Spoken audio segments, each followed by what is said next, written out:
नमस्कार,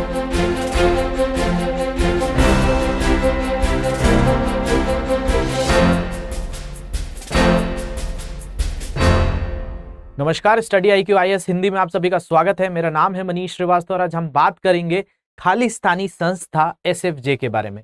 SFJ जिसको कहा जाता है सिख फॉर जस्टिस, जिसको शुरुआत किसने की थी तो गुरु पतवंत सिंह पन्नू के बारे में हम बात कर रहे हैं। इनके लिए भारत के अधिकारियों ने मांग की थी कि इनके लिए रेड जो नोटिस इंटरपोल जारी करता है वो किया जाए, लेकिन इसको जो है खारिज कर दिया इंटरपोल ने, ये कह के कि भारतीयों के द्वारा पर्याप्त जानकारी नहीं दी गई है। तो ये मामला काफी ज्यादा चर्चाओं में है और ये जो मामला है पूरी तरह से भारत की आंतरिक सुरक्षा से जुड़ा हुआ है, मतलब इंटरनल सिक्योरिटी से रिलेटेड हमारी बहुत सारी चीजें जुड़ी हुई हैं जो यूपीएससी के मेंस पेपर में बहुत ज्यादा जरूरी होता है।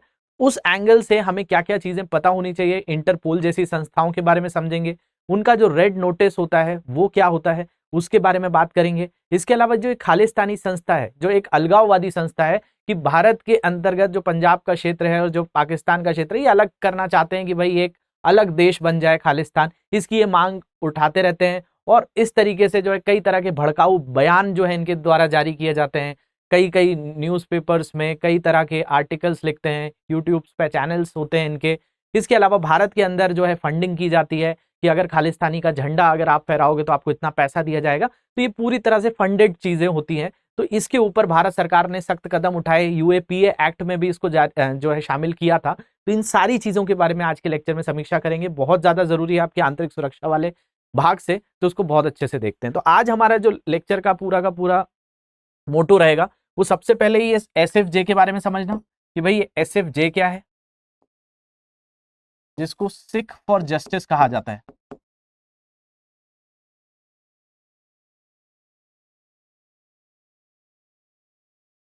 तो हम बात करेंगे सिख फॉर जस्टिस की। इसके अलावा जो एक खालिस्तानी संस्था यही है। इसके अलावा हमको समझना है कि रेड कॉर्नर नोटिस क्या होता है, ये एक बहुत महत्वपूर्ण चीज है।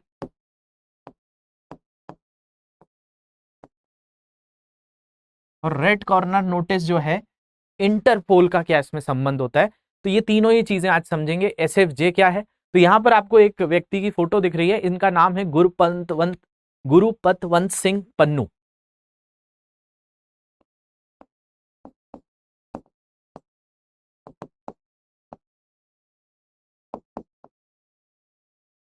इनके बारे में भी समझेंगे, भारतीय मूल के ही हैं और इन्होंने ये संस्था चालू की है जिसको SFJ कहा जाता है। इसी के खिलाफ भारतीय अधिकारियों ने मांग की थी कि इनके लिए रेड कॉर्नर नोटिस जारी किया जाए, जिसको इंटरपोल ने इनकार किया है। तो इस पूरे मामले को समझते हैं, क्या क्या मामला जुड़ा हुआ है, ये क्या किस किस तरह के कदम उठाते रहते हैं।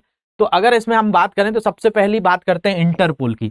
इंटरपोल का हेडक्वार्टर जो है लियोन फ्रांस में है, लियोन नाम की जगह है फ्रांस में। और ये क्या है, एक इंटरनेशनल पुलिस है, एक ऐसी ऑर्गेनाइजेशन है जो पूरे विश्व भर की पुलिस का काम करती है।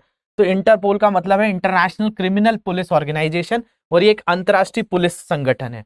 और इसमें कितने देश हैं तो 194 देश बताए जाते हैं। तो दुनिया के 194 देश इस संगठन के सदस्य हैं। अब किसी भी देश को ऐसा लगता है कि भाई ऐसा कोई आपराधिक है जो दूसरे देश में जाकर छुपा हुआ है, तो उनके लिए अलग अलग रंग के जो है नोटिस जारी करते हैं। तो गुरु पतवंत सिंह पन्नू के लिए जो किया गया था वो रेड नोटिस जो है, रेड कॉर्नर नोटिस भारत के द्वारा जारी किया गया था, जिसको इंटरपोल ने खारिज किया। तो उसको समझने वाले हैं आज हम। तो ये इंटरपोल के सदस्य देश एक साथ मिलकर वैश्विक सुरक्षा की दृष्टि से काम करते हैं, मतलब आपका ग्लोबल सिक्योरिटी पर पूरा फोकस होता है। इंटरपोल के सदस्य देश ही इंटरपोल को किसी अपराधी के खिलाफ रेड नोटिस जारी करने के लिए कह सकते हैं। तो ये भारत भी इसका हिस्सा है, और जहां पे ये है US और कनाडा बेस्ड संस्था है ये SFJ, जिसको सिख फॉर जस्टिस बनाया गया था 2007 के बाद से ये एक्टिव है। तो इसके लिए जो है भारत सरकार ने जो है पूरे प्रयास किए थे इंटरपोल में, लेकिन उनको खारिज किया गया। अब वापस से करेगी भारत सरकार, और भी जानकारियां मुहैया कराएगी, फिर रेड कॉर्नर नोटिस जो है हो सकता है वापस जारी किया जाए। तो हम समझ लेते हैं कि भाई रेड कॉर्नर नोटिस क्या होता है। तो रेड कॉर्नर नोटिस किसी देश से भागे हुए ऐसे शख्स को ढूंढने के लिए जारी किया जाता है जिसके ऊपर आपराधिक मामला दर्ज। तो इनके ऊपर UAPA के तहत मामला भी दर्ज किया गया है, इनको बैन भी किया गया है, इनके कई यूट्यूब चैनल्स को भी बैन कर दिया गया है। तो रेड नोटिस जो होता है अंतर्राष्ट्रीय गिरफ्तारी का वारंट नहीं होता है, ये गिरफ्तारी का वारंट नहीं है, लेकिन ये इंटरपोल को एक तरीके से मैसेज पहुंचाने के लिए होता है कि भाई ये ऐसा व्यक्ति है जो इस तरह की चीजें कर रहा है, तो इस पर नजर रखी जाए। रेड कॉर्नर नोटिस जारी होने का मतलब ये नहीं है कि वो व्यक्ति दोषी ही है ये दुनिया भर के देशों को उस शख्स के अपराध की जानकारी देता है। इसके अलावा रेड कॉर्नर नोटिस के जरिए पकड़े गए आरोपी को उस देश में भेज दिया जाता है जहां उसने अपराध किया हो, और रेड नोटिस जारी किया जा सकता है जब कानून की नजर में वो अपराधी गंभीर हो। तो ये एक तरीके का गंभीर ही अपराध है कि भारत की आंतरिक सुरक्षा के साथ आप खिलवाड़ कर रहे हैं, यहाँ के लोगों को भड़का रहे हैं। यहाँ के जैसे पंजाब के अंदर भी कई ऐसे मामले देखे गए, और भी अलग अलग जगह पे जैसे कि किसान आंदोलन हुए, तो इसमें भी कहा गया कि ये बैकडोर फंडिंग जो है की जाती थी ताकि लोग जो है खालिस्तान का झंडा लेकर कहीं पर भी किसी ऐसे संस्थान पे फहराएंगे तो ये उसको जो है प्राइज मनी भी एक डिक्लेयर करके रखा है कि इस तरीके से करिए। लोगों के अंतर्गत ऐसी दुर्भावना जो है फैलाई है कि भाई 1984 के जो दंगे हैं वो आपके साथ अन्याय हुआ है, और मतलब जैसे 1984 में सिख दंगों को लेकर कि भाई सिखों के को जो इसलिए जो है ये हमारे साथ ही पूरा का पूरा जेनोसाइड हुआ है, तो आप जो है एक अलग देश की मांग करिए। तो ऐसे जो भी ऐसे जो बहुत सेंसिटिव मुद्दे हुए हैं भारत के अंतर्गत, उनको उठाकर ऐसे समुदाय के अंदर एक जो है ब्रेन वॉश करने वाला जो है काम करते हैं। तो इसके कारण इन पर जो है पूरी तरह से कार्रवाई की गई है। तो ये एसएफजे की अगर हम बात करें तो इस व्यक्ति की हम बात कर रहे हैं जिसका नाम है गुरुपतवंत सिंह पन्नू। ये भारत का ही रहने वाला था, मतलब इसके जो पिता थे भारत में ही एक सरकारी नौकरी में थे। इसने पंजाब यूनिवर्सिटी से पढ़ाई करी, पंजाब यूनिवर्सिटी से कानून की पढ़ाई करने वाला गुरुपतवंत सिंह पन्नू इसका संस्थापक है। किस चीज का? तो हम बात कर रहे हैं एसएफजे का। एसएफजे है सिख फॉर जस्टिस। इन्होंने एक संस्था बनाई हुई है कि हम जो है पूरे विश्व भर के जो सिख हैं उनके लिए जो है पूरे उनके न्याय के लिए हम काम कर रहे हैं, और भारत में जो है जो खालिस्तान की मांग है उसको बढ़ावा देते रहते हैं।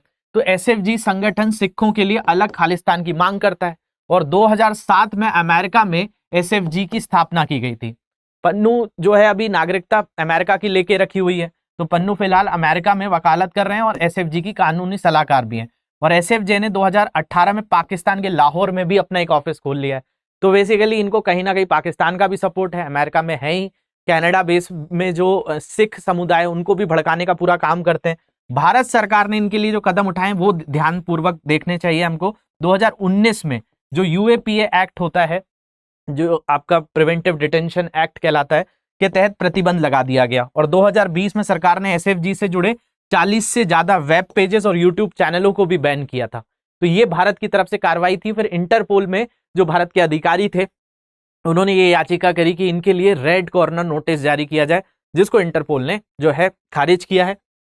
लेकिन जो पूरा का पूरा अगर हम खालिस्तान की मांग देखें तो ये चाहते हैं कि आजादी से जो पूर्व जो आपका पंजाब वाला क्षेत्र था इसको पूरा मिलाकर एक खालिस्तान देश बना दिया जाए।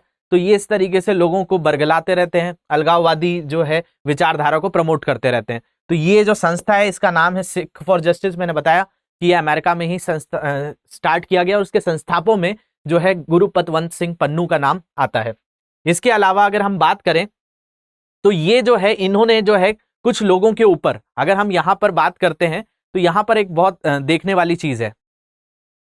अब जैसा कि मैंने आपको बताया कि इसके अंदर जो है कानूनी सलाहकार के तौर पर काम कर रहा है गुरुपतवंत सिंह पन्नू।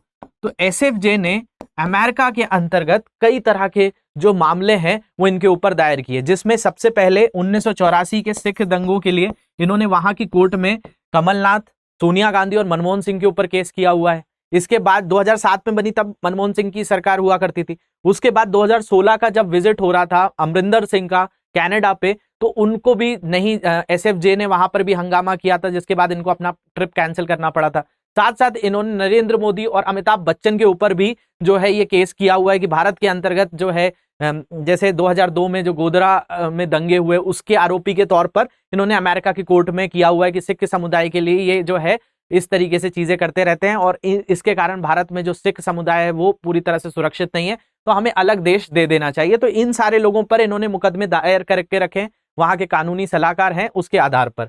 इसके अलावा अगर हम बात करें तो इन्होंने 2020 में एक और घटना करवाई थी। इन्होंने पूरे विश्व भर में जहां कई शहरों के अंदर सिख लोगों को कहा कि भाई हम एक रेफरेंडम कराएंगे। रेफरेंडम का मतलब होता है जनमत संग्रह, कि लोगों से एक तरीके से उनका विचार लेना, जिसको प्लेबिसाइड भी कहा जाता है। तो रेफरेंडम करवाया गया कई जगहों पर, जिसमें आपका अमेरिका के कई जगहों पे, यूरोप के कई शहरों में, आपका ऑस्ट्रेलिया में, न्यूजीलैंड में, ऐसे कई जगहों पे ये रेफरेंडम कराया गया कि भाई खालिस्तान की मांग जो है जायज है, हमको ये दिया जाए।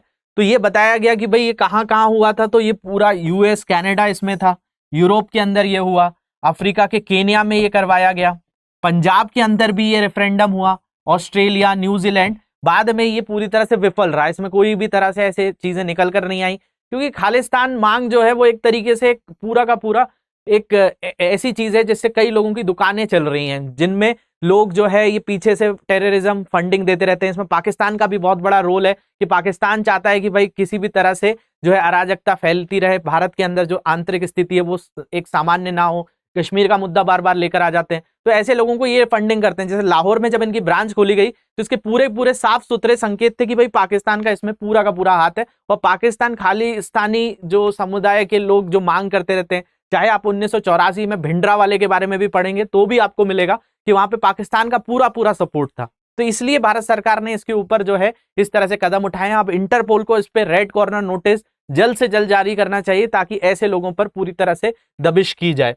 इसके अलावा इनके ऊपर मैंने आपको बताया ही कि अनलॉफुल एक्टिविटीज प्रिवेंशन एक्ट से इनको प्रतिबंधित करके रखा है, और उसी के आधार पर रेड कॉर्नर नोटिस की भी बात की गई है। इसके अलावा भारत में जो एसएफजे है, सिख फॉर जस्टिस की बात कर रहे हैं हम यहाँ पे, तो भारत में अगर देखा जाए तो पन्नू के खिलाफ करीब 1 दर्जन मामले दर्ज हैं। पंजाब के अंदर मोहाली वाला जो कांड हुआ था उसमें भी है, जिनमें पंजाब में देशद्रोह के 3 मामले भी शामिल हैं। और जनवरी 2021 में किसानों के आंदोलनों के बीच जो राष्ट्रीय सुरक्षा एजेंसी है हमारी, उसने भी बताया कि पन्नू ने जो है खिलाफ प्राथमिकी दर्ज की गई है, और विभिन्न किसान नेताओं और कार्यकर्ताओं के द्वारा उनकी जांच की गई है कि भाई इनके पास फंड कहां से आ रहा है। तो इस पर भी जो है हमारी सुरक्षा एजेंसियों ने काम किया। इसके अलावा पन्नू सोशल मीडिया पर अत्यधिक सक्रिय है और पंजाबी भाषा में ऑडियो और जो है वीडियो संदेश जारी करते रहते हैं, और ये सरकारी भवनों पर खालिस्तान के तथाकथित जो ध्वज है उनको फहराने के लिए प्रोत्साहित करते हैं लोगों को कि अगर कोई भी युवा जो है वहां पर झंडे फहराएगा तो हम उनको जो है कई तरह से जो है धनराशि प्रदान करेंगे, कई तरह की प्राइज मनी देंगे। तो इस तरीके से लोगों को बरगलाने का काम ये करते रहते हैं, और इसके लिए जो है हमने रेड कॉर्नर नोटिस जारी किया, जो अभी तो इंटरपोल ने उसको जो है इनकार कर दिया है, लेकिन आगे भारत की वापस कोशिश रहेगी कि इस पे जो है सख्त कदम उठाए जाएं, और इस तरह की संस्थाएं जो भारत की आंतरिक सुरक्षा के साथ खिलवाड़ कर रही हैं उन पर कदम उठाए जाएं। तो होप चीजें आपको समझने आई होंगी। इसके अलावा कोई डाउट्स होंगे तो इन सोशल मीडिया हैंडल पर मुझसे जुड़ सकते हैं। ऊपर दिए गए टेलीग्राम ग्रुप से इस लेक्चर की पीडीएफ डाउनलोड करेंगे, और भी कोई तरह के डाउट्स होंगे तो मुझे जरूर बताएंगे। Thank you very much for watching this, have a great day.